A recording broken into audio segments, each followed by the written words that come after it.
আসসালামু আলাইকুম রহমতুল্লাহি ওবরাকাতু। হজরত মুসা আলাইহিস সালামের সাথে একজন কসাই জান্নাতে যাবেন। সেই ঘটনাটি আজকে আপনাদেরকে শোনাবো। চলুন ভিডিওটি শুরু করা যাক। এক বৃদ্ধা মা একটি নির্জন কুটিরে পানি পানি বলে কাতরাচ্ছেন। বৃদ্ধা মা ঠিকমতো চোখে দেখেন না, হাঁটাচলাও করতে পারেন না। বার্ধক্য তার কাছে সব কিছু কেড়ে নিয়েছে। বৃদ্ধা মা একা একা বলছে, কেউ কি আছো গো? তৃষ্ণায় গলাটা শুকিয়ে কাঠ হয়ে গেছে, একটু পানি এনে দাও। আর যে পারছি না। বৃদ্ধার কাতর আর্জি শুনে বেশ কিছুক্ষণ পরে এক নারী হাতে এক গ্লাস পানি এনে ঠক করে বৃদ্ধার হাতে ধরিয়ে দিয়ে কর্কশ কণ্ঠে বলল, নে বুড়ি, এই পানি খেয়ে আমাকে উদ্ধার কর। আল্লাহ কতদিন যে তোকে তুলে নেবে কে জানে। আমার জীবনটাকে জাহান্নাম করার জন্যই হয়তো আল্লাহ তোকে এখনও বাঁচিয়ে রেখেছে। আর কতদিন বাঁচবি তুই? দুনিয়াটাকে আঁকড়ে ধরে আছিস, মরার কি ইচ্ছে নেই? বৃদ্ধাকে যেই মহিলা এই কথাগুলো বলে শাসাচ্ছিল সে আর কেউই নয়, সে হলো বৃদ্ধার এক ছেলের স্ত্রী। ছেলের বউয়ের মুখে এসব কথা শুনে বৃদ্ধার দুচোখ বেয়ে গড়িয়ে পড়ল দুই ফোঁটা গরম জল। অভিমান, অভিযোগ, তুচ্ছতা এবং গ্লানি নেই আজ। কয়েক বছর যাবৎ বেঁচে আছেন বৃদ্ধা। সব কিছুই তিনি শুনে যাচ্ছেন এবং আল্লাহ তাআলার দরবারে দোয়া করে যাচ্ছেন যে, রহমানুর রহিম, তোমার দরবারে যাওয়ার সময় যদি আমার হয়ে থাকে তাহলে জলদি আমায় ডেকে নাও। আর কতদিন কষ্ট দিব আমি তোমার বান্দাদেরকে। সেদিন রাতের বৃদ্ধার ছেলে বাড়িতে আসলে সারাদিন খেটে খুঁটে অনেক ক্লান্ত সে। এখন আর একটু বিশ্রাম দরকার একটু শান্তি। কিন্তু তার ভাগ্যে আছে কি আর সেই শান্তি? বাড়িতে পা রাখার পরেই তার বউ তাকে শুনিয়ে দিল, আজ কতদিন ধরে তোমাকে বলছি, আমার কথায় কান দিচ্ছ না। আমি কি তোমার দাসী যে সারাদিন ওই আধমরা বৃদ্ধা মায়ের পশ্রাম পায়খানা পরিষ্কার করব? বলছি জলদি করে এই আপদ বাড়ি থেকে সরানোর ব্যবস্থা করো, নাইলে এই বাড়িতে আমার থাকা অসম্ভব। বৃদ্ধার ছেলে বলল, আমি অনেক ক্লান্ত। এই কথাগুলো কি পরে বলা যায় না? স্ত্রী বলল, পরে বলবা মানে? তুমি তো বৃদ্ধাকে আমার গলায় ঝুলিয়ে দিয়ে সারাদিন শুকিয়ে থাকো। দুই একদিনের মাঝে একটা ব্যবস্থা করো, নইলেই তোমার সংসার নিয়ে তুমি থাকো, আমি চললাম। স্ত্রীর এমন আচরণ ও তার কথায় স্বামী খুবই কষ্ট পেল এবং সেদিন রাতে শোয়ার আগে ছেলেটি একা একা ভাবতে লাগলো, এখন আমি কি করব? বউকে রাখতে হলে অবশ্যই মাকে বিদায় করতে হবে। আচ্ছা, এই বুড়িটা আর বাঁচবে কয়দিন? গিয়ে একটা কাজ করি, রাতের মধ্যে বুড়িকে একটা ঝুড়ির মাঝে রেখে চুপি চুপি বনের মধ্যে রেখে আসি। সেখানে আল্লাহ যা করে, হয়তো বাঘ শিয়ালের পেটে যাবে, নইলে এমনি এমনি মারা যাবে, কেউই জানবে না, আপদ দূর হয়ে যাবে। যেই বাবা সেই কাজ। ছেলেটি তার বৃদ্ধা অসুস্থ মাকে একটি ঝুড়িতে উঠাতে লাগলো। এই সময় বৃদ্ধা বড় স্নেহের সাথে জিজ্ঞাসা করলো, বাবা, আমাকে এত কষ্ট করে ঝুড়িতে উঠাচ্ছ কেন? এত রাতে আমাকে নিয়ে কোথায় যাবে? ছেলেটি বলল, তোমার চিকিৎসার জন্য একজন কবিরাজের খোঁজ পেয়েছি। তার নিয়ম হলো সে রাতের বেলায় দৈব চিকিৎসা করে, তাই তোমাকে সেখানে নিয়ে যাচ্ছি মা। মা বলল, বাবা, এত কষ্ট করে কী লাভ? অযথা তুমি আমার পেছনে টাকা নষ্ট করবে কেন? 2 দিন পরেই তো আমি এমনি মারা যাব, তাই তোমাকে নিয়ে আমার কোনো কষ্ট করতে হবে না। ছেলে বলল, মা, তুমি চুপচাপ বসে থাকো, আমার কোনো কষ্ট হবে না, তোমাকে কথা দিচ্ছি। সেই কবিরাজের কাছে গেলে তুমি পরিপূর্ণ সুস্থ হয়ে উঠবে। যাই হোক, ছেলের এমন আশ্বাসে বৃদ্ধা মা আর কিছুই বলল না। ছেলেটি তার মাকে নিয়ে আস্তে আস্তে বনের দিকে এগিয়ে চলল। বৃদ্ধা কিন্তু নিশ্চিত যে ছেলে তাকে কবিরাজের কাছে নিয়ে যাচ্ছে। তাকে বহন করতে করতে ছেলের অনেক কষ্ট হচ্ছে। এই ভেবে বৃদ্ধা অনেক কষ্ট পাচ্ছে। বেশ কিছুক্ষণ চলার পর ছেলেটি তার মাকে নিয়ে একটি গহীন জঙ্গলের ভিতর চলে আসলো। এরপর নিষ্ঠুর পাষাণের মতো বৃদ্ধা মাকে সেই জঙ্গলে নামিয়ে দিল, আর সে কোনো কিছু না বলেই চলে যেতে প্রস্তুত হলো। বৃদ্ধা ততক্ষণ বুঝে ফেলেছে আসলে ছেলে তাকে কবিরাজের কাছে নয়, মরার জন্য বাঘ শিয়ালের কাছে রেখে যাচ্ছে।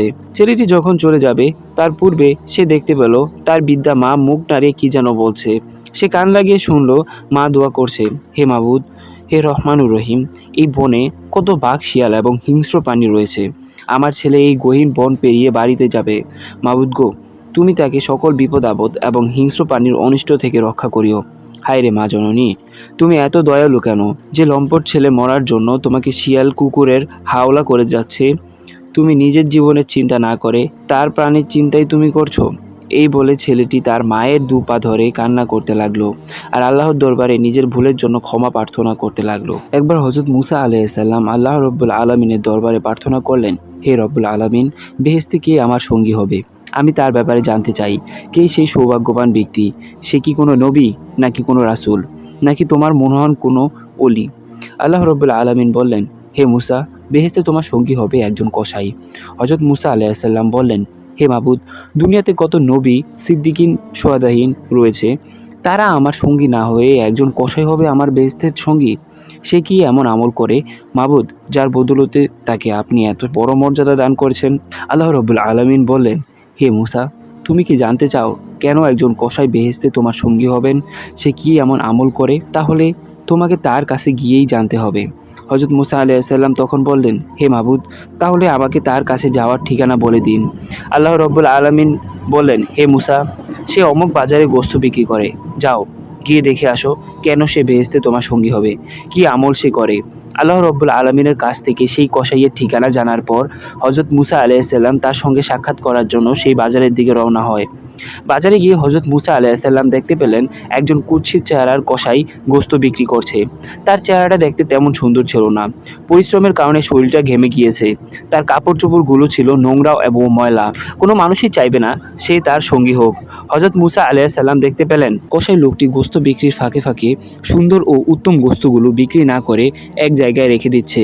বাকি গোশতগুলো সে কম দামে বিক্রি করছে। কিন্তু যদি সে জমে রাখে সেই সুন্দর গোশতগুলো বিক্রি করত, তাহলে এর বিনিময়ে সে বেশি টাকা উপার্জন করতে পারত। কিন্তু সে তা করছে না। সারাদিন গোশত বিক্রি করার পর কসাই লোকটি ঘরে ফিরে যাওয়ার প্রস্তুত নিলেন। তার পূর্বে সে সারাদিন এর উপার্জন করা টাকাটা একটি অংশ নিয়ে আটা খরিদ করলো। এরপর সারাদিন ধরে সে জমে রাখা সুন্দর গোশতগুলো হাতে করে বাড়ির দিকে রওনা করলো। হযরত মুসা আলাইহিসসালামও তাকে কিছু না বলে চুপি চুপি তার অনুসরণ করতে লাগলেন। মূলত তিনি দেখতে চাচ্ছিলেন কসাই লোকটি এই গোশত ও আটা দিয়ে কী করেন। কিছুক্ষণ পর চলার পর কসাই তার বাড়িতে গিয়ে পৌঁছে গেল। এরপর সে নিজেই হাতে গোশত নিয়ে তা উত্তম রূপে রান্না করলো এবং আটাগুলো দিয়ে রুটি বানালো। হযরত মুসা আলাইহিসসালাম মনে মনে ভাবলেন, এবার হয়তো লোকটি সারাদিনের ক্লান্তির পর রান্না করার এই গোশতগুলো ভক্ষণ করবেন। কিন্তু লোকটি তার ধারণাকে ভুল প্রমাণিত করে সেই রান্না করা গোশতগুলো নিয়ে পাশের এক কামরায় চলে গেল। হযরত মুসা আলাইহিসসালাম দেখতে পেলেন সেই কামরায় একটি বিছানায় শায়িত রয়েছে একজন বৃদ্ধা, যে মাটির হাঁটতে চলাফেরা করতে পারেন না, নিজের কাজ নিজে করতে পারেন না। লোকটি অতি যত্ন সহকারে সেই আটা ও রুটি বৃদ্ধাকে খাইয়ে দিতে লাগলো। অতঃপর বৃদ্ধার বিছানা পরিষ্কার করে দিল। এরপর বৃদ্ধার প্রস্রাব পায়খানা পরিষ্কার করে দিল। তারপর সেই কাপড়গুলো ধোয়ার জন্য কোথায় যেন চলে গেল। মুসা আলাইহিসসালাম শুনতে পেলেন বৃদ্ধা মা দুই হাত তুলে তার ছেলের জন্য দোয়া করলেন, হে রব্বুল আলামিন, আমার ছেলে আমার সেবা যত্নের কোনো রকম ত্রুটি রাখেনি, আমার প্রতি কোনো রকম বিরক্তি বা প্রকাশ করেনি। আমার সেবা যত্ন করতে গিয়ে সে কখনো ক্লান্তিবোধ করেনি। আমাকে খাওয়ানোর পূর্বে সে কখনো নিজে খাবার ভক্ষণ করেনি। হে আল্লাহ, আমি আমার ছেলেটার সেবা যত্নে অত্যন্ত খুশি হয়েছি। তার প্রতি খুশি হয়ে আমি তোমার দরবারে ফরিয়াদ করছি, তুমি তাকে এই জামানার নবী মুসার সঙ্গে বেহেশতে স্থান দিও। দুনিয়া ও আখিরাতের যাবতীয় প্রয়োজন পূরণ করিয়ে দিও। মায়ের খেদমতের বিনিময়ে তাকে মর্যাদার সীমাহীন আসনে বসিত করিও। সবকিছু দেখে হযরত মুসা আলাইহিসসালাম বুঝতে পারলেন কেন এই কসাই বেহেশতে তার সঙ্গী হবেন।